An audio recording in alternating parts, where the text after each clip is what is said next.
ॐ हरिः ॐ श्रीगुरुभ्यो नमः।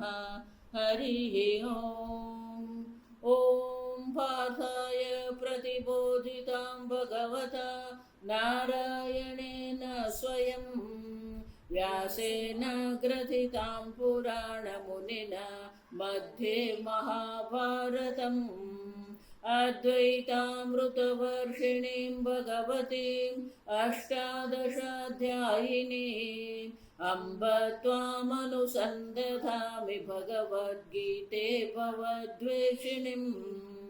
नमोऽस्तु ते व्यासविशालबुद्धे पुल्लारविन्दायतपात्रनेत्र येन त्वया भारततैलपूर्णः प्रज्वालितो ज्ञानमय प्रदीपः प्रपन्नपारिजाताय स्तोत्रवेत्रैकपाणये ज्ञानमुद्राय कृष्णाय गीतामृतदुहे नमः। सर्वोपनिषदो गावः दुग्धा गोपालनन्दनः पार्थो वत्स सुधीर्भोक्ता दुग्धं गीतामृतं महत्। वसुदेवसुतं देवं कंसचाणूरमर्दनं देवकी परमानन्दं कृष्णं वन्दे जगद्गुरुं। भीष्मद्रोण तथा जयद्रथजला गान्धारनीलोत्पला शल्यग्राहवती कृपेण वहने कर्णेन वेलाकुला अश्वत्थामविकर्णघोरमकरा दुर्योधनावर्तिनी सोत्तीर्णा खलु पाण्डवैरणनदी कैवर्तकः केशवः।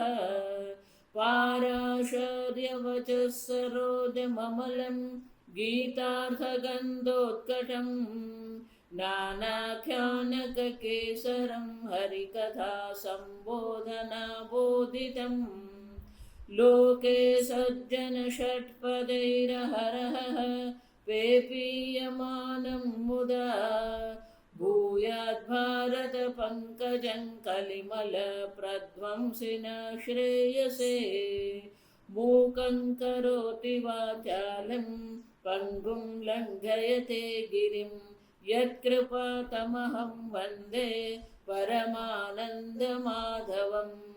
यं ब्रह्मा वरुणेन्द्ररुद्रमरुतः स्तुन्वन्ति दिव्यैस्तवैः वेदैः साङ्गपदः क्रमोपनिषदैः गायन्ति यं सामगाः।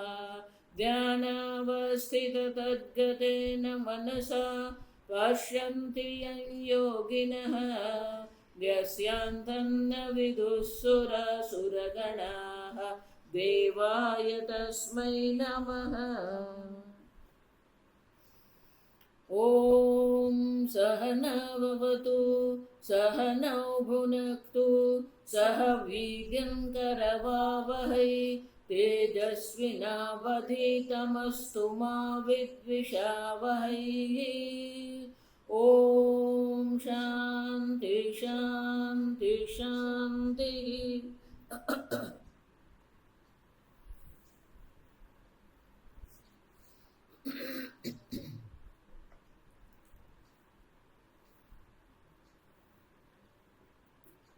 श्लोक नंबर 18। अहंकारं बलं दर्पं कामं क्रोधं च संश्रिताः मामात्मपरदेहेषु प्रद्विषन्तोऽभ्यसूयकाः तानहं द्विषतः क्रूरान्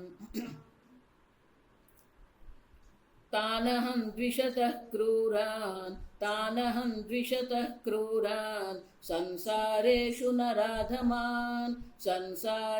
नराधमान् क्षिपाम्यजस्रमशुभान् क्षिपाम्यजस्रमशुभान् क्षिपाम्य अजस्रसु अशुभान् आसुरीष्वेव योनिषु आसुरीष्वेव वयोनिषु क्षिपामि अजस्रम अशुभान् आसुरीषु एव योनिषु.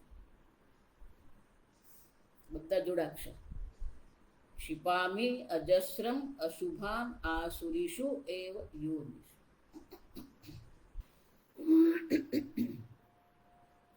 અહંકારમ બલમ દર્પમ કામમ ક્રોધમ. આ પ્રકારથી જો આ પ્રકારનું જેનું વ્યક્તિત્વ છે, મામ આત્મા પરદેહેશુ. મામ ભગવાન કહે છે, મામ એટલે મને, આત્મા દેહે પોતાના દેહમાં અને બીજાના દેહમાં, પ્રદ્વિષંત ઈશ્વર પ્રત્યે પણ અનેક પ્રકારથી દોષ બુદ્ધિ. પ્રદ્વેષ મને શું થાય? ઈશ્વરમાં પણ દોષ બુદ્ધિ છે, અનેક પ્રકારે દોષ બુદ્ધિ કરે છે, અનેક પ્રકારે દોષ જુએ છે ઈશ્વર.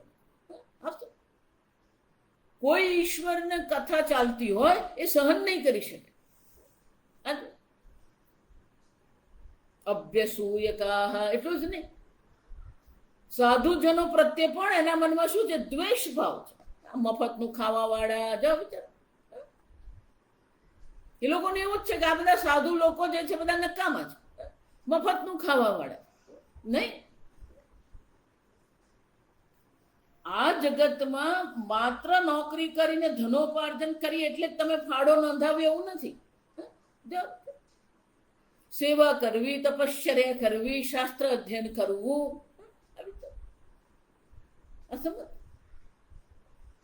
સ્વામીજી બહુ સરસ પુસ્તક છે.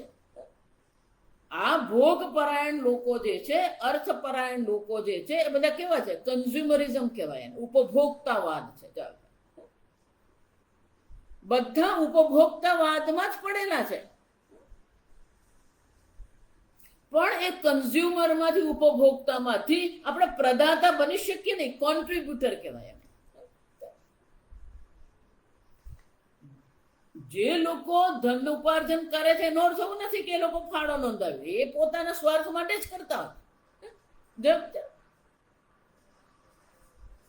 કોન્ટ્રીબ્યુશન એટલે પ્રદાતા બનવું, કોન્ટ્રીબ્યુટર એટલે કે પ્રદાતા બનવું, એટલે કે તમે આ જગતમાંથી જેટલું લો છો એના કરતા વધારે આપો છો કે નહીં.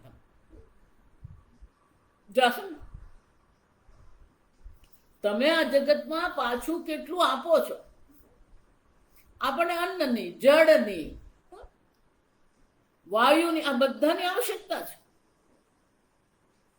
પણ પાછું આપણે કેટલું આપીએ છીએ? સાધુ એટલે કે જે ઓછામાં ઓછું લે છે, સ્વામીજી બહુ સરસ કે મિનિમમ એન્જોયમેન્ટ,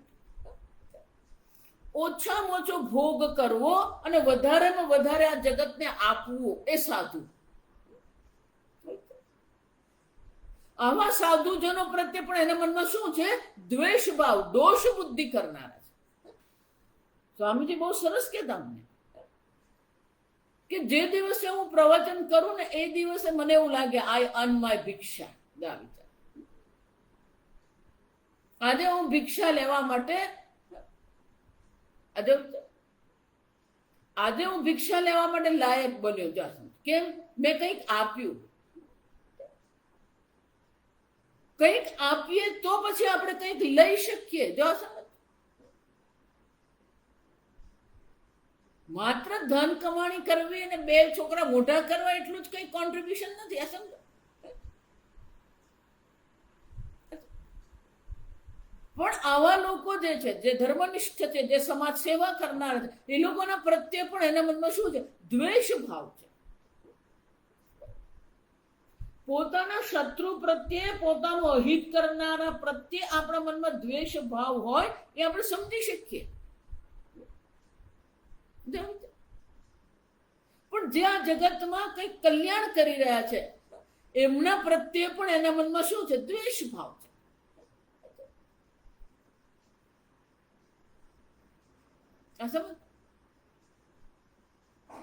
અને એટલે ભગવાન કહે છે આવા જે લોકો છે, આ આસુરી સંપત્તિને, આસુરી સ્વભાવને જે સમર્પિત લોકો છે, એ લોકોની ગતિ શું થાય છે? એટલે ભગવાન સ્વયં કહે છે, આ સમજ, તાનહમ દ્વિષતઃ ક્રૂરાન. આવો દ્વેષ કરનારા લોકો જે છે, અપમાનિત કરનારા લોકો જે છે, જે લોકો ક્રૂર છે, સંસારેષુ નરાધમાન. સંસારમાં કેવા છે? નર, નરમાં પણ અધમ નર છે, નિકૃષ્ટ, નીચલી કોટીના માણસો. જો એટલે હું તમને કહું, બહારથી કોઈને, મોટે ભાગેના લોકો પેલા બહારથી જ જોઈને, આ સમજો, પેલો રંગ જોઈને આકર્ષિત થઈ જાય, બંગલો જોઈને આકર્ષિત થઈ જાય. બાહ્ય દેખાવ પર નથી જવાનું આપણે.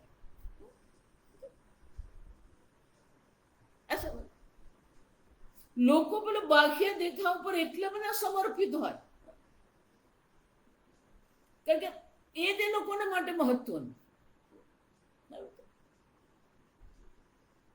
પણ આંતરિક રીતે એ લોકો કેવા છે? ક્રૂરાન દ્વિષતઃ સંસારેષુ નરાધમાન. જો વિચાર,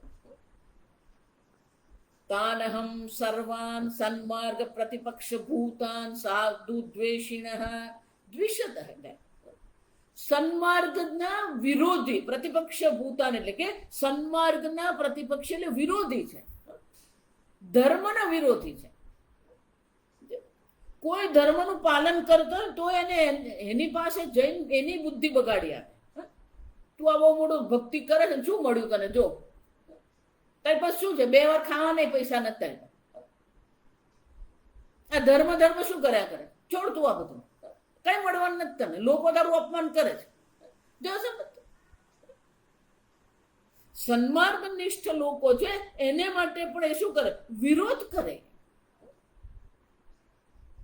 પેલો બિચારો માંડ માંડ ધર્મનું પાલન કરતો હોય, આ જઈને એને શું કરી આવે? અપમાનિત કરે. એને એવું જ બતાવે કે તું મૂર્ખ છે. ધર્મનું પાલન કરવું તો મૂર્ખતા છે, ત્યાગ કરવો મૂર્ખતા છે, તપશ્ચર્યા કરવી મૂર્ખતા છે, શાસ્ત્રનું અધ્યયન કરવું મૂર્ખતા છે, ભક્તિ કરવી મૂર્ખતા છે. જો આ સમજો, પ્રતિપક્ષને આ બધાનો જ વિરોધ કરેલો. ધર્મ છે, ભક્તિ છે, શાસ્ત્ર છે, ગુરુ છે,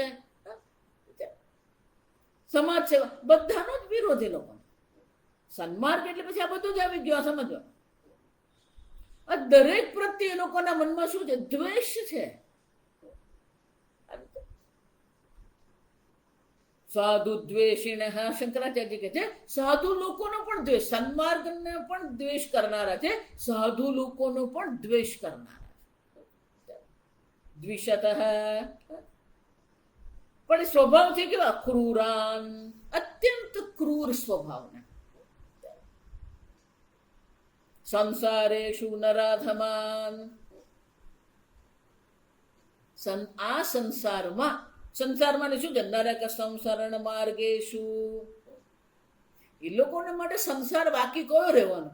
નરક ગમન. નરાધમાન અધર્મ દોષવત્વાત. આ મનુષ્યમાં અત્યંત નિકૃષ્ટ, હલકી કક્ષાના લોકો છે. કેમ? અધર્મ દોષવત્વાત, કારણ કે અધર્મ છે લોકોના. જો એટલે કહું છું, બહાર તમે નહીં જોવા જતા કે આ પેલો ક્રૂર છે ને આ પેલો અધર્મનિષ્ઠ છે ને, એના માટે નથી. આ આપણા માટે જ છે. આપણા મનમાં જ ક્યાંક ક્યાંક અધર્મ પડેલો છે. ક્યારેક ક્યારેક આપણે જૂઠું બોલવામાં કઈ વાંધો નહીં આવે, ગમે તેને ગમે તે બોલી નાખીએ આપણે. અધર્મ દોષવત. ત્રીજો અધ્યાય ભણીએ. આ ત્રીજો અધ્યાય આપણે જોઈ ગયા.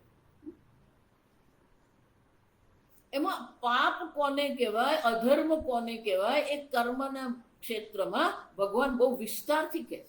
માત્ર જૂઠું બોલવું પાપ નથી. આ સમજો કે ગાયને મારવી પાપ, બ્રહ્મ હત્યા, ગો હત્યા, આ તો બધી બહુ પછીની વાત છે. જો આ સમજ, ગો હત્યા, બ્રહ્મ હત્યા, જૂઠું બોલવું, ચોરી કરવી, આ તો પછીની વાત છે. જો આ બધા પ્રત્યક્ષ પાપ છે. ભગવાન કર્મ યોગમાં 3જા અધ્યાયમાં જે ચર્ચા કરે છે એ બહુ જુદા પ્રકારની.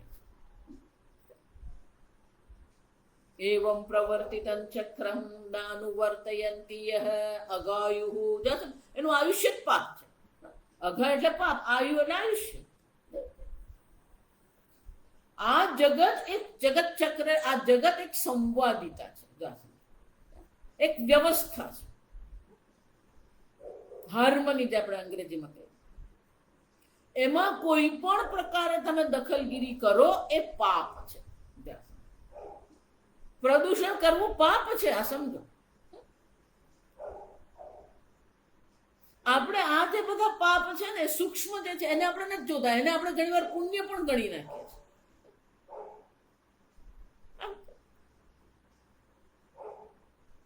અધર્મ દોષવત ક્યાંક ને ક્યાંક આપણી અંદર પેલો અસુર પડેલો છે જે આપણે અધર્મ કરાવે જ છે. સમજો, ક્યાંક ને ક્યાંક આપણી અંદર એવું કંઈક પડેલું છે જે આપણને અધર્મ તરફ લઈ જાય છે. ખબર છે ડોક્ટરે કીધું છે કે મીઠાઈ નહીં ખાવાની, ડાયાબિટીસ છે, તોય પેલો ખાઈ જો. સમજ, એનો શું થયું? તમે તમારા શરીર પ્રત્યે ક્રૂર છો. જો અન્ય પ્રત્યે જ ક્રૂરતા હોય એમ નહીં, તમારા શરીર પ્રત્યે પણ. ભોજન માટે શંકરાચાર્યજી પેલો શ્લોક કહી ગયા.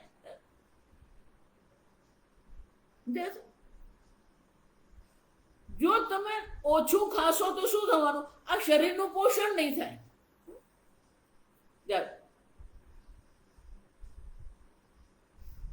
તમે વધારે ખાશો તો આ શરીરમાં હિંસા થશે. જો આવી વિચાર કેમ? શરીરે એટલું વધારે ભોજન પચાવવું પડે, શરીરે એટલું વધારે ભોજન પચાવવા માટે એટલી વધારે શક્તિ વાપરવી પડે. તો તમારી શરીર પ્રત્યે શું થઈ? ક્રૂરતા થઈ કે નહીં થઈ? શરીરને આવશ્યક છે એના કરતા વધારે ભોગ કરવો. પ્રમાણસર લીધું તો એ ભોજન તમારે શું કરી શકે? તમારી રક્ષા કરી શકે. ઓછું કરશો તો પોષણ નહીં થાય, વધારે કરશો તો શરીરને નુકસાન પહોંચે. ખાલી દ્રષ્ટાંત તમને આપવા સમજો. બધું જ છે, બોલવામાં, જોવામાં, શ્રવણ કરવામાં.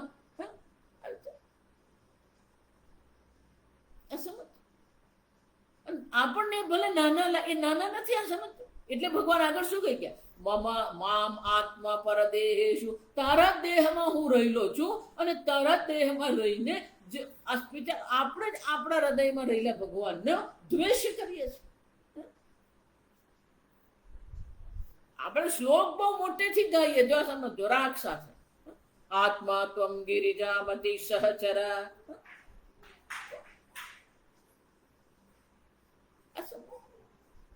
ભગવાનને આત્મા તો કહી દીધો. પછી પેલો ગર્ભાવસ્થા હોય ને ત્યારે માતા જે પ્રકારનું ભોજન કરે ને એ પ્રકારની અસર પેલા બાળકને થાય. માતા અત્યંત તીખું જમે તો એ તીખાશની અસર પેલા બાળક પર થાય. જો વિચાર, એ જ રીતે તમારા હૃદયમાં ભગવાન રહેલા છે. ભગવાન શું કહે? અહમ વૈશ્વાનરો ભૂત્વા પ્રાણીનામ દેહમાં શ્રીત. આ વૈશ્વાનર રૂપે, જઠરાગ્નિ રૂપે હું તારા ઉદરમાં છું. તો વધારે ભોજન કરીને આપણે ભગવાન પાસે વધારે પાચન ક્રિયા કરાવીએ, ભગવાન પાસે વધારે મહેનત કરાવીએ અને આપણે માનીએ હું ભગવાનનો ભક્ત. જોઈ ગયા આપણે 15મા અધ્યાય.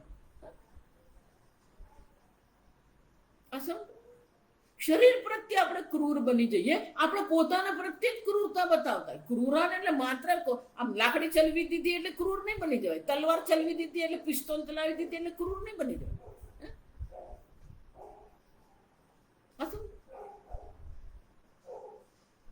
બાળકો સાથે ઘણીવાર માતા પિતા એવું કરતા હોય ને, હું નહીં ભણી શક્યો ને, હું મારે ડોક્ટર બનવું હતું પણ હું ડોક્ટર નહીં બન્યો. એટલે પેલા છોકરાના મગજમાં એવું નાખે તારે ડોક્ટર બનવાનું.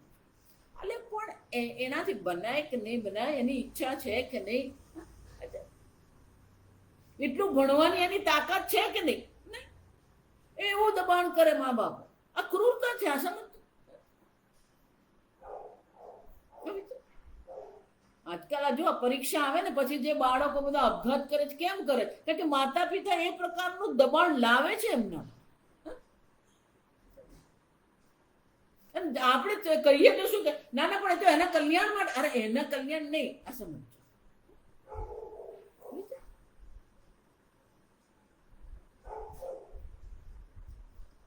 આ સૂક્ષ્મ ક્રૂરતા આપણે જોવાની. યુદ્ધ થઈ રહ્યું છે, આ બધું તો છે જ ક્રૂરતા. ક્રૂરાન દ્વિષતઃ. ભગવાન એટલે કહી ગયા પોતાના દેહમાં રહેલા ઈશ્વરનો એ દ્વેષ કરે છે.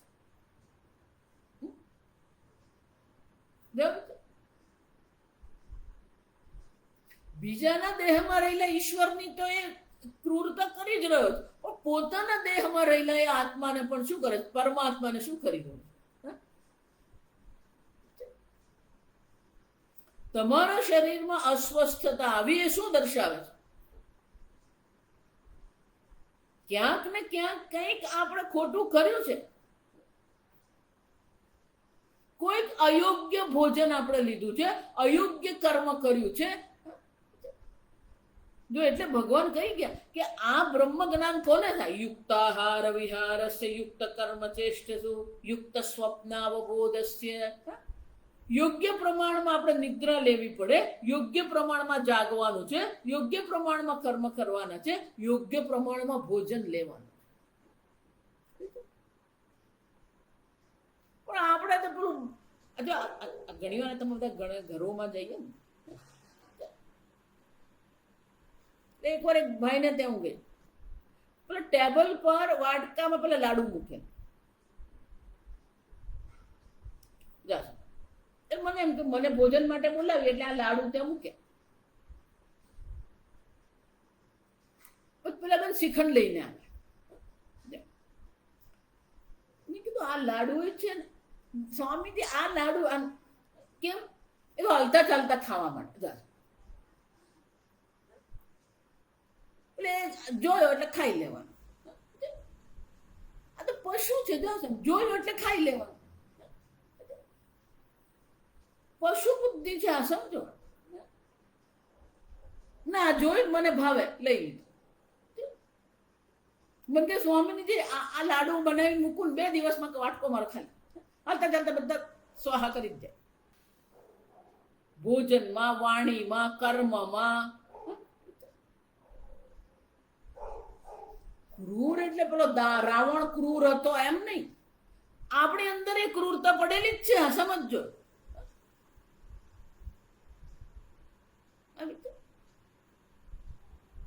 પ્રમાદ એ ક્રૂરતા જ છે. ભૂલ થવી એ પણ શું છે? માતાજી ભૂલી ગયો.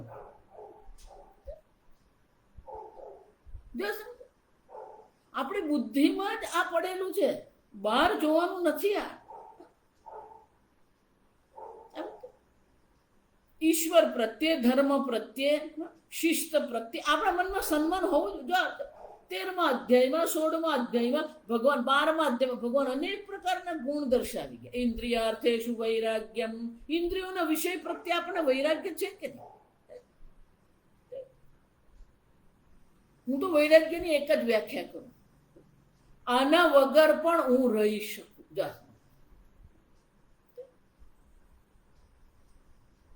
આના વગર આપણે રહી શકીએ કે નહીં?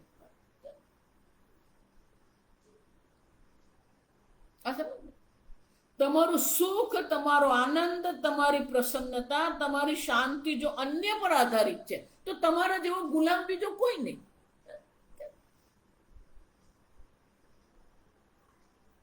અંગ્રેજી મને કન્ડિશનિંગ કહેવાય. કન્ડિશનિંગ એટલે આપણે પોતાની જાતને જ આપણે મર્યાદિત કરીને રાખેલી છે. એટલી બધી શરત. કપડા આવા જ હોવા જોઈએ, રંગ આવો જ હોવો જોઈએ, ખાટલો આવો જ હોવો જોઈએ, ભોજન આવું જ હોવું જોઈએ, વાળ આવા જ હોવા જોઈએ.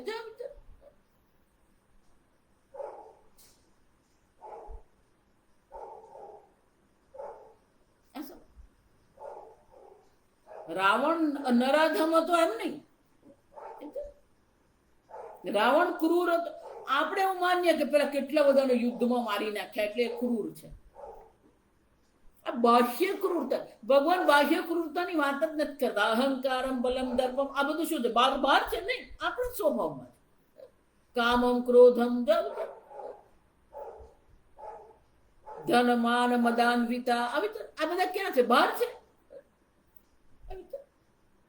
ભગવાન જેટલી આસુરી સંપત્તિ દર્શાવી રહ્યા છે એ આપણી અંદર જ જોવાની છે કે આપણી અંદર છે કે નહીં.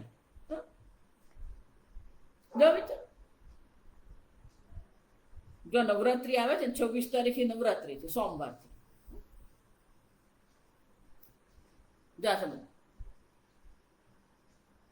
બધા પેલી દેવી સૂક્તનો પાઠ કરે. યા દેવી સર્વભૂતેષુ માતૃરૂપેણ સંસ્થિતા યા દેવી સર્વભૂતેષુ બુદ્ધિરૂપ. આપણી અંદર ભક્તિમાં પણ એટલી બધી યાંત્રિકતા છે, અવિચારી ભક્તિ છે. કોઈ વિચાર નહીં. મોટા ભાગે લોકો પેલો દિવ્ય સૂક્તનો પાઠ કરે છે. કેટલાક લોકો તો રોજ જ કરતા હોય અને કેટલાક લોકોને તો કંઠસ્થ થઈ ગયું હોય. જો સમજો બરાબર. પણ ક્યારેય વિચાર કર્યો કે આ દેવી સૂક્તમાં દેવીને કયા રૂપે દર્શાવી છે?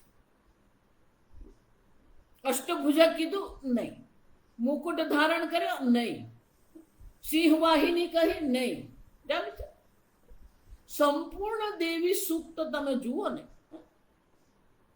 તો દેવીનું કોઈ સગુણ સાકાર સ્વરૂપ દર્શાવ્યું જ નથી. યા દેવી સર્વભૂતેષુ વૃત્તિ રૂપેણ સંસ્થિતા. તમારી વૃત્તિ રૂપે જે દેવી છે. યા દેવી સર્વભૂતેષુ પ્રજ્ઞા રૂપેણ સંસ્થિતા યા દેવી સર્વભૂતેષુ કાંતિ રૂપેણ સંસ્થિતા યા દેવી સર્વભૂતેષુ શાંતિ રૂપેણ સંસ્થિતા. આ બધા સાત્વિક ગુણ છે. યા દેવી સર્વભૂતેષુ નિદ્રા રૂપેણ આ તામસિક છે. તો ત્યાં દેવીને તમારા મનમાં રહેલી વૃત્તિ રૂપે જ પ્રગટ કરી છે. પણ આપણે પેલું બહાર શોધ્યા કરીએ.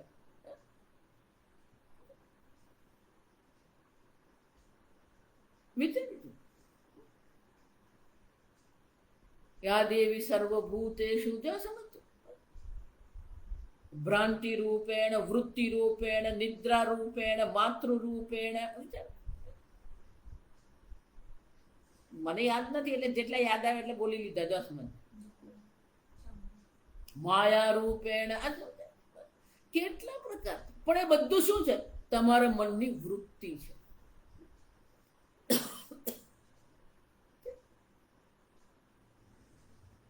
તમારા મનમાં જ છે. વૃત્તિ રૂપે પણ એ જ માતાજી છે, માતૃ રૂપે પણ એ જ માતાજી છે, નિદ્રા રૂપે પણ એ જ માતાજી છે, શાંતિ રૂપે પણ એ જ માતાજી છે, કાંતિ રૂપે પણ એ જ માતાજી.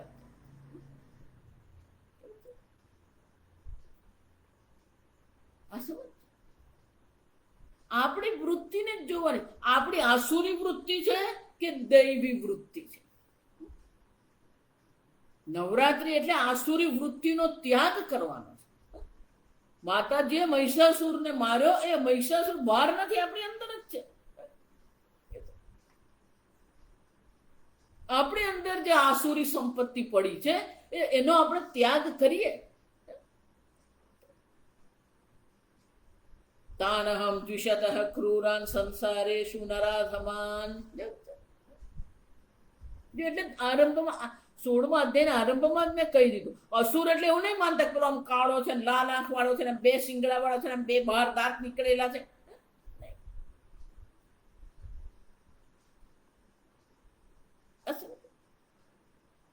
દૈવી સંપત્તિ આપણી અંદર જ છે, આસુરી સંપત્તિ આપણી અંદર જ છે. આગળ જોઈ ગયા. દૈવીમ તુ મોક્ષાય આસુરી તુ નિબંધનાય. તમારા બંધનનું કારણ અન્ય કોઈ નથી, તમારા દુઃખનું કારણ અન્ય કોઈ નથી. આસુરી સંપત્તિને કારણે બંધનનો અનુભવ. દૈવી સંપત્તિ છે મોક્ષ માટે છે, આસુરી સંપત્તિ આ સંસાર માટે. એટલે ભગવાન કહે છે આવા પ્રકારની સંપત્તિને જે સમર્પિત છે, તાનહમ દ્વિષતઃ ક્રૂરાન સંસારેષુ નરાધમાન ધર્મ દોષ અધર્મ દોષવત્વાત. કેમ એ નરોમાં નિકૃષ્ટ છે? કારણ કે એ અધર્મ રૂપી દોષથી યુક્ત છે.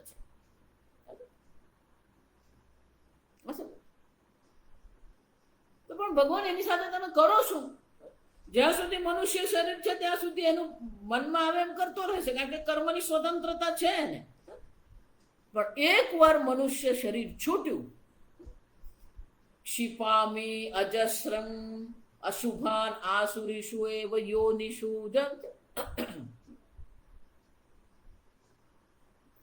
ક્ષિપામી એટલે કે ફેંકું છું એને. ક્ષિપ ફેંકવું, એટલે નાખે છે એવું કહેવાય. અજસ્રમ સંતતમ અશુભાન અશુભ કર્મકારિણઃ આસુરીષુ યોનિષુ. આવી આસુરી યોનિમાં જ પછી એને હું નાખું છું. જો એટલે મેં કહ્યું યમ યમ ભાવમ, જે ભાવ તમે તમારા મનમાં રાખશો એ પ્રકારની યોનિ તમને મળવાની.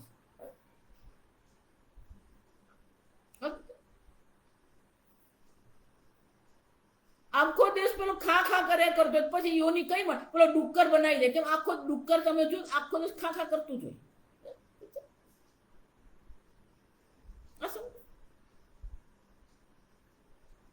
જેવો ભાવ આપણે રાખીશું એવા જ પ્રકારની યોની આપણને મળવાની જ છે. આસુરી સંપત્તિ છે, ક્રૂરતા છે, તો પછી ભગવાન કહે છે એને હું આસુરી યોનિઓમાં જ એને હું મોકલું છું. અશુભાન અશુભ કર્મકારિણઃ આસુરીષુ એવ ક્રૂર કર્મ પ્રાયાસુ. આવા ક્રૂર યોનિઓમાં જ એનો જન્મ થાય. હવે ક્રૂર યોનિ એટલે કઈ શંકરાચાર્ય કઈ દર્શાવે? સિંહાદિ યોનિષુ જ વિચાર. ક્રૂર યોનિ, વ્યાઘ્ર, સિંહ, ચિત્તો, રાક્ષસ યોનિ, આ બધું. ક્ષિપામી યોનિષુ ક્ષિપામી, આ સમજ. આવી યોનિઓમાં હું એને નાખું. આમ આપણા મનમાં જેવો ભાવ હોય ને એવા જ પ્રકારની યોનિ મળવાની છે. બાહ્ય લોકોને બાહ્યનું એટલું બધું છે.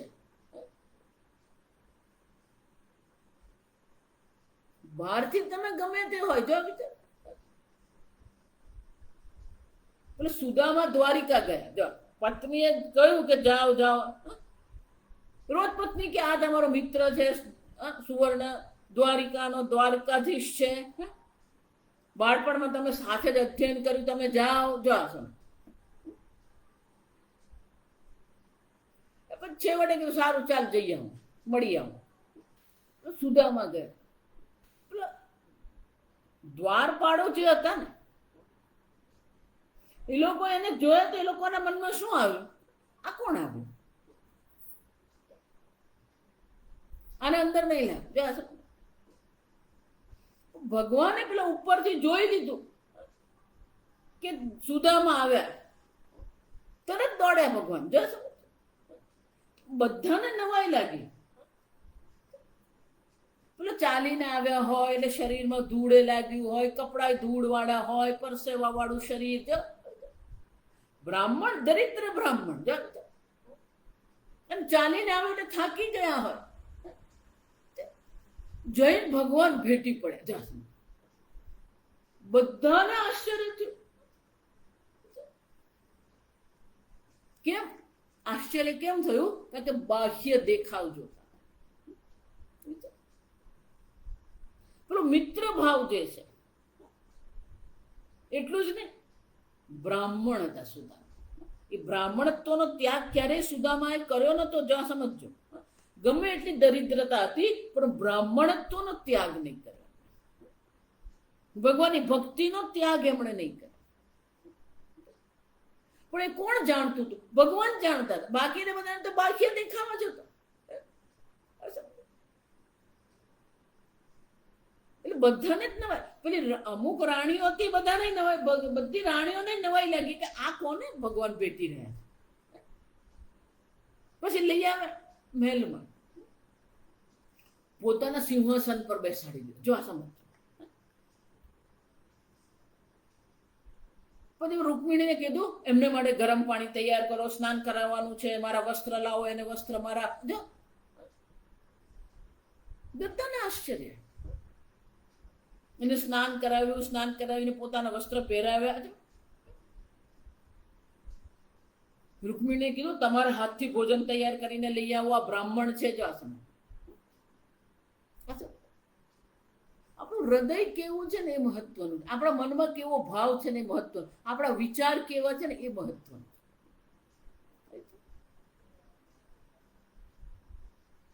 જનક રાજાને સભામાં અષ્ટાવક્ર ગયા. જો આ વિચાર, 8 અંગ એમના કેવા હતા? વક્ર હતા. હાથ, પગ બધું વક્ર હતું. જો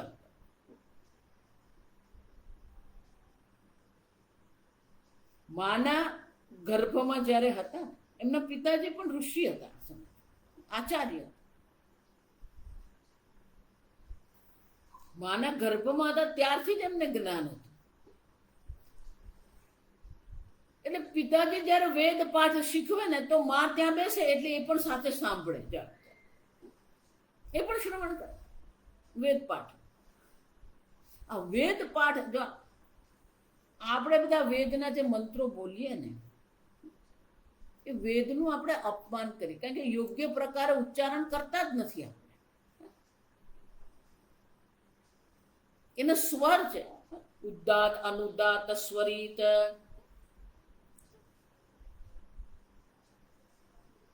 એટલે પિતાજી પેલું વેદ પાઠ શીખવતા હતા, અધ્યયન કરાવતા હતા. એ પણ અંદર ગર્ભમાં એ શિશુ પણ બધું શ્રવણ કરે. એક મંત્રમાં એમણે ભૂલ કરી, સ્વરમાં ભૂલ કરી. એટલે અંદરથી જ એમણે પિતાજીને કહ્યું, પિતાજી આ સ્વર ખોટો પડ્યો. બધાની વચ્ચે આવી રીતે દોષ બતાવ્યો ને એ પિતાજીથી સહન નહીં થાય કે તે મારો વાંક જોયો, તારા 8 અંગ વક્ર થઈ જાય. જો આ પિતાજીનો શ્રાપ. એટલે જયારે જન્મ થયો ત્યારે શું થયું? 8 અંગ એમના વક્ર.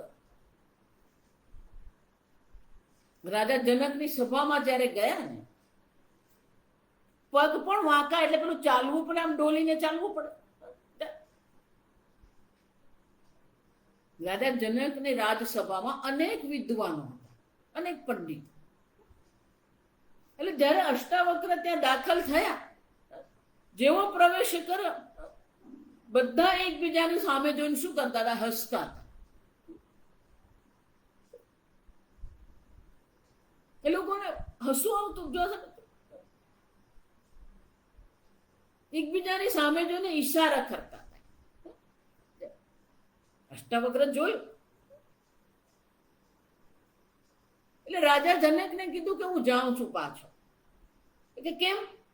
કે મને એમ હતું કે હું વિદ્વાનોની સભામાં આવ્યો છું, પણ આ તો મને અહીંયા આવ્યા પછી ખબર પડી હું તો ચમારોની સભામાં આવ્યો છું. કેમ? દ્રષ્ટિ ક્યાં છે? શરીર પર, બાહ્ય દેખાવ ઉપર. ભગવાનના દૈવાસુર સંપત્તિ જે કહી રહ્યા છે એને બાહ્ય સાથે કોઈ સંબંધ નથી. આ સમજો. અષ્ટાવક્રે સ્પષ્ટ કીધું હું તો ચમારોની સભામાં આવ્યો, વિદ્વાન સભામાં છું, વિદ્વત સભામાં છું જ નહીં.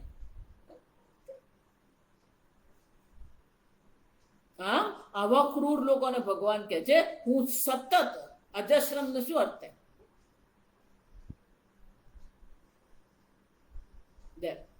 અજસ્ર નો અર્થ શું થાય? સંતતમ, સતત. એક જ યોની નહીં. જો સમજો, સતત એને હું અનેક ક્રૂર યોનિઓમાં એને હું નાખતો રહું છું.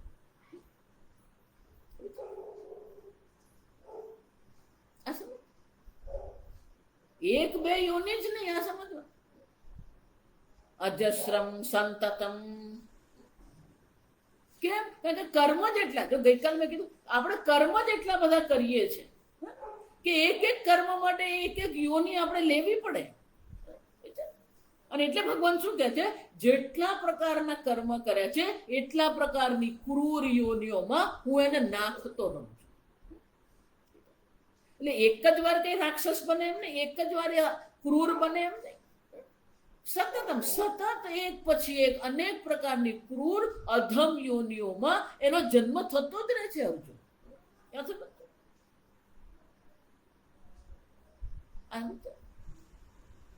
આપણા કર્મ પ્રત્યે આપણે સાવધાન છીએ કે નહીં? જો સાવધાન હે વહી સાધક હે. આમ ભગવાન કહે છે, કીધું ને અજસ્રમ કહ્યું ને, એટલે ભગવાન આગળ શ્લોકમાં એ અજસ્રમ સમજાવે છે.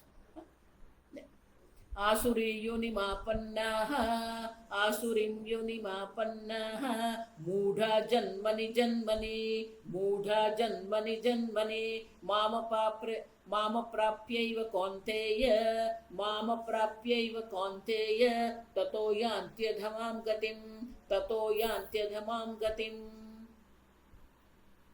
આસુરીમ યોનિમ આપન્નાઃ મૂઢાઃ, આ પ્રકારથી આસુરી યોનિઓને પ્રાપ્ત કરનારા જે મૂઢ જનો જે છે, આગળ જોઈએ ને, અજ્ઞાન વિમોહિતા આ શબ્દ, જન્મની આ શબ્દ એક બે નહીં, આ શબ્દ જન્મની દ્વિક એનો શું થાય, પ્રત્યેક જન્મમાં. આ સમજો, અવિવેકિનઃ પ્રતિજન્મ તમો બહુલાસુ એવ યોનિષુ જાયમાનાઃ. જન્મને એનું શું થાય, એક પછી એક આવી ક્રૂર યોની મળતી જ રહે છે. પણ મચ્છરે બને, ડુક્કરે બને, વાઘ બને, રાક્ષસે બને, નરક યોનીમાં પણ જાય ને.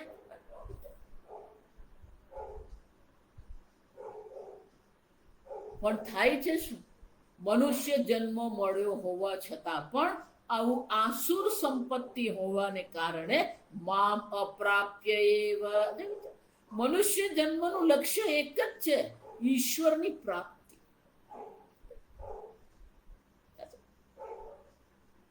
પણ આ મનુષ્ય જન્મમાં આસુરી સંપત્તિને સમર્પિત હોવાને કારણે એ મને પ્રાપ્ત કર્યા વગર, જો આ વિચાર, મામ અપ્રાપ્ય એવ જન્મનિ આપન્નાઃ. એક તક મળી ને, જો વ્યાપાર હોય ને, વ્યાપાર જયારે આપણે કરીએ ને, એટલે વ્યાપાર આપણે જયારે કરતા હોય, પેલો માલ બનાવ્યો ને વેચ્યો, માલ લીધો ને વેચ્યો, જો આવી જાય તો ઘણા લોકો પેલો માલ લે અને પછી એને ઉત્સવો હોય ને ત્યારે વેચે, એટલે પેલો ભાવ ખૂબ મળે. અથવા તો જો પોતે બનાવતો હોય તો શું કરે, એ માલ બનાવીને ભેગો કરી રાખે અને જયારે ઉત્સવ હોય ત્યારે શું કરવા, અને વેચવાનું.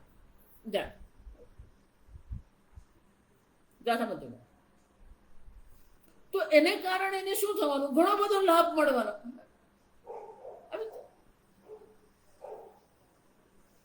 એને સામાન્ય દિવસોમાં મહિને 1,00,000 2 લાખ મળતા હોય, પણ ઉત્સવો હોય ત્યારે શું થઈ જાય, 5-6 લાખનો એનો લાભ મળી જતો હોય, 5-6 લાખનો એનો વ્યાપાર થઈ જતો હોય, 1,00,000 2 લાખનો. પણ કોઈ કારણસર અથવા તો એની આળસને કારણે એને માલ ભેગો કર્યો જ નહીં. પછી જયારે વેચવાનું આવ્યું ત્યારે શું થયું, પેલો માલ ખોટી ગયો. તો ભલે એની પાસે જેટલો હતો એ તો બધો વેચાઈ ગયો, એટલે એને પોતાના વ્યક્તિગત રીતે નુકસાન નથી થયું, પણ એને જે વેચવાની તક મળેલી, જો એને માલ વધારે ભરેલો હોત અથવા માલ વધારે બનાવ્યો હોત તો એને વધારે લાભ મળવાની શક્યતા હતી, તક હતી. જો એ તક એને શું કરી, ગુમાવી. તો તક જે ગુમાવવામાં આવે એને પણ શું કહેવામાં આવે, ખોટ જ કહેવાય એને પણ. સમજો, વ્યાપારની દ્રષ્ટિએ પણ ખોટ છે કે એને 3 લાખ રૂપિયાની ખોટ કરી. કેમ કે એની પાસે તક હતી, એ તક એને ગુમાવી દીધી. એ જ રીતે મામ અપ્રાપ્ય એવ. જો ભગવાન શું કે એને મનુષ્ય જન્મની પ્રાપ્તિ થઈ ગઈ, દુર્લભ મનુષ્ય જન્મ પ્રાપ્ત થયો, છતાં પણ અર્જુન મને પ્રાપ્ત કર્યા વિના જ યાંતિ અધમામ ગતિમ, અધમ ગતિને એ પ્રાપ્ત કરે છે. આમ મનુષ્ય જન્મ પ્રાપ્ત થયા પછી પણ એ મને પ્રાપ્ત કરતો નથી. યાંતિ અધમામ ગતિમ મામ અપ્રાપ્ય એવ ઇતિ ન મત પ્રાપ્તો કાચિદપી આશંકા અસ્તિ.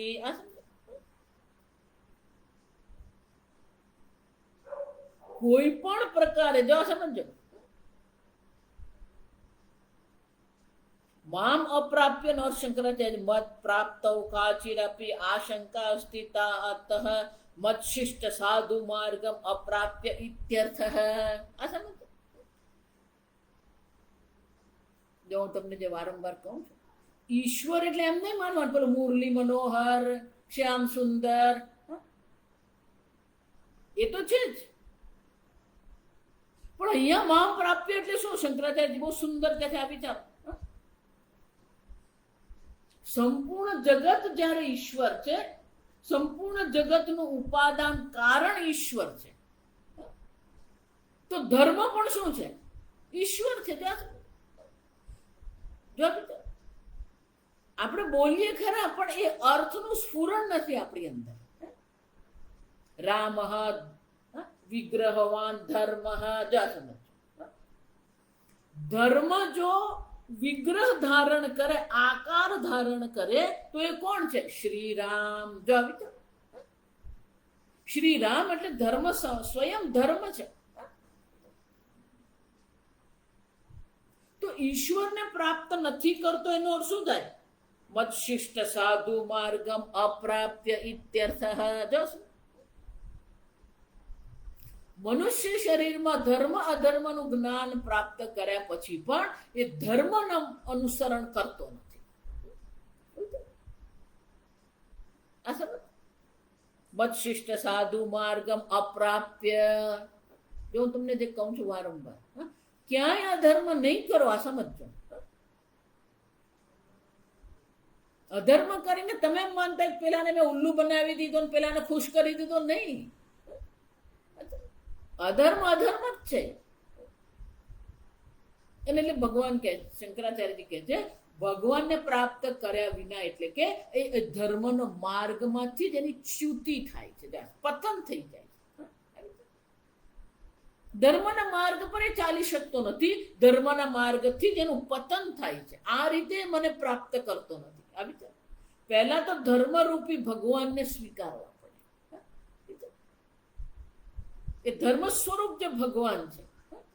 તમે અધર્મ કરો છો એટલી વાર તમે કોનું અપમાન કરી રહ્યા છો? ભગવાનનું અપમાન કરી રહ્યા છો. જો આ વિચારી જુઓ, જેટલી વાર તમે અધર્મ કરો એટલી વાર તમે ભગવાનનું શું કરો છો? અપમાન કરો. ધર્મ સ્વરૂપ છે પરમાત્મા. ધર્મ અને ભગવાન બે નથી, ધર્મ સ્વયં પરમાત્મા છે. તો તમે જેટલી વાર અધર્મ કરો છો એટલી વાર તમે ભગવાનને શું કરી રહ્યા છો? અપમાનિત કરી રહ્યા છો, અવગણના ભગવાનની કરી. અને એટલે શંકરાચાર્ય કહે છે, પરમાત્માને પ્રાપ્ત કર્યા વિના એટલે કે આ સાધુ માર્ગ એ ચૂકી જાય છે. શિષ્ટ સાધુ માર્ગમ અપ્રાપ્ય. શિષ્ટાચાર એનામાં નથી, સાધુતા એનામાં રહેતી નથી. સાધુ માર્ગ ધર્મ એનામાં, ધર્મ, સાધુતા, શિષ્ટાચાર.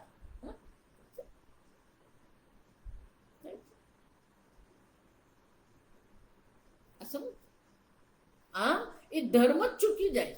જો ધર્મ તમે ચૂકી ગયા તો ઈશ્વરની પ્રાપ્તિ કરવી કોઈ સંભાવના નથી. અને એટલે શંકરાચાર્ય કહે છે, ઈશ્વરને પ્રાપ્ત કર્યા વિના એટલે કે એ ધર્મ માર્ગનું અનુષ્ઠાન કર્યા વિના જ એ શું કરે? અનેક યોનિઓમાં, અનેક અસુર યોનિઓમાં, અનેક ક્રૂર યોનિઓમાં, અનેક અધો યોનિમાં એની ગતિ થતી રહે છે. સતત એની ગતિ થાય, જન્મની જન્મની. આ દ્વિત્વ જે છે ને, જન્મની એનો શું થયો? આવા અનેક જન્મ એને પ્રાપ્ત થતા રહે છે. આમ આ મનુષ્ય જન્મ મળ્યા પછી પણ એક તક ગુમાવે છે અને પછી એની યાંતિ અધમામ ગતિમ, એની અધોગતિ થાય. જમ જમ. મનુષ્ય જન્મ જે છે, બે શબ્દ છે ગુજરાતી, સંસ્કૃતમાં છે આ બે શબ્દ. એક પ્રગતિ કહેવાય, બીજી ઉન્નતિ કહેવાય. ધન પ્રાપ્ત કરવું, ભોગ કરવો, વૈભવ છે, આ બધું પ્રગતિ કહેવાય. ભૌતિક જે છે ને એ બધું પ્રગતિ કહેવાય. પણ આંતરિક રીતે આપણે જે વિકાસ કરીએ ને એને ઉન્નતિ કહેવામાં આવે. નીચેથી આપણે ઉપર ઉઠીએ એને ઉન્નતિ કહેવાય.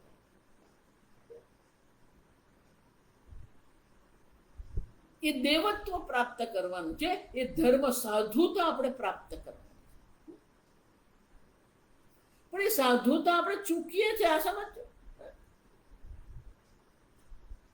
નાના નાના લક્ષ્ય માટે આપણે ધર્મનું ઉલ્લંઘન કરતા રહીએ.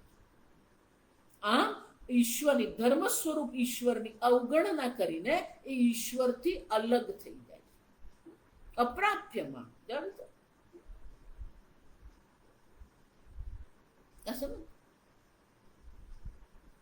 સાધુ માર્ગમ અપ્રાપ્ય, આવી તો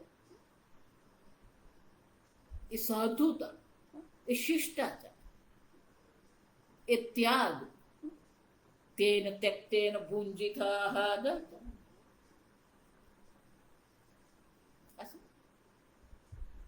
આમ સાધુ માર્ગ જે છે ત્યાંથી જ એ ચૂકી જાય, ધર્મ જ ચૂકે છે. એકવાર ધર્મ ચૂકી ગયા પછી કોઈ શક્યતા નથી. પછી અનેક જન્મ સુધી અનેક ક્રૂર યોનિઓને પ્રાપ્ત કરતો રહે છે. પછી કોઈ એને અટકાવી નહીં શકે. જ્યાં સમજો, જ્યાં સુધી તમારી પાસે મનુષ્ય શરીર છે ને ત્યાં સુધી તમારી પાસે સ્વતંત્રતા છે. આ મનુષ્ય શરીર છૂટ્યું પછી શું છે? કોઈ સ્વતંત્રતા નથી. આગળ ભગવાન એટલે કઈ ગયા, દેવાન યાતિ દેવયજા, જે દેવતાઓનું પૂજા પાઠ કરે છે એને દેવ યોનિની પ્રાપ્તિ થાય છે. પિતૃન યાતિ પિતૃયજા, પિતૃઓની પૂજા કરીને પિતૃલોકની પ્રાપ્તિ થાય છે. ભૂતાન યાતિ ભૂતેજ્યા, ભૂતેજ્યા, ભૂત યોનિ. આજે બધા તામસિક જે એને શું કહેવાય, તાંત્રિક જે બધા જે છે તામસિક છે. અનેક પ્રકારની તાંત્રિક વિદ્યાઓમાં એ લોકો અનેક ભૂતોની પૂજા કરતા હોય, પાઠ કરતા હોય. પછી એને શું પ્રાપ્ત? તમે એવું માનો છો કે સ્વર્ગમાં જવાનું? ભૂતાની યાંતિ ભૂતેજ્યા, હું નથી કહેતી, ભગવાન કહે છે. આમ આજે તાંત્રિક પૂજા કરવા વાળા એની ક્યારેય ઉન્નતિ, જો આવે સમજો, એની ક્યારેય ઉન્નતિ થતી નથી. બહારથી ભલે આપણને એમ લાગે કે પૂજા કરી રહ્યો છે, બહારથી અંગ્રેજીમાં કહીએ પ્રગતિ એટલે હોરિઝોન્ટલ છે, ઉન્નતિ એટલે વર્ટિકલ ગ્રોથ. આ એને ઉન્નતિ કરવાની તક મળી. મનુષ્ય શરીર મળ્યા પછી એને ઉન્નતિની તક મળી, પણ એ તક ગુમાવી દે છે. અને પછી શું થાય છે? અનેક આસુરી યોનિઓમાં, અનેક અધમ યોનિઓમાં એનો જન્મ થતો. ઓમ સ્વસ્તિ પ્રજાભ્યઃ પરિપાલયન્તાં ન્યાયેન માર્ગેણ મહિં મહેશાઃ ગોબ્રાહ્મણેભ્યઃ શુભમસ્તુ નિત્યં લોકા સમસ્તા સુખિનો ભવન્તુ કાલે વર્ષતુ પર્જન્યઃ પૃથ્વી સસ્યશાલિની દેશોऽયં ક્ષોભરહિતઃ બ્રાહ્મણા સંતુ નિર્ભયાઃ. ઓમ સર્વેષાં સ્વસ્તિર્ભવતુ, સર્વેષાં શાંતિર્ભવતુ, સર્વેષાં પૂર્ણં ભવતુ, સર્વેષાં મંગલં ભવતુ, સર્વે ભવन्तુ સુખિનઃ, સર્વે સन्तુ નિરામયાઃ, સર્વે ભદ્રાણિ પશ્યन्तુ, મા કશ્ચિत् દુઃખભાગ્ ભવેत्. असतो मा सद्गमय, तमसो मा ज्योतिर्गमय, मृत्योर्मा अमृतङ्गमय. ॐ पूर्णमदः पूर्णमिदं पूर्णात् पूर्णमुदच्यते पूर्णस्य पूर्णमादाय पूर्णमेवावशिष्यते। ॐ शान्ति शान्ति शान्तिः। हरिः ॐ। श्री गुरुभ्यो नमः। हरिः ॐ।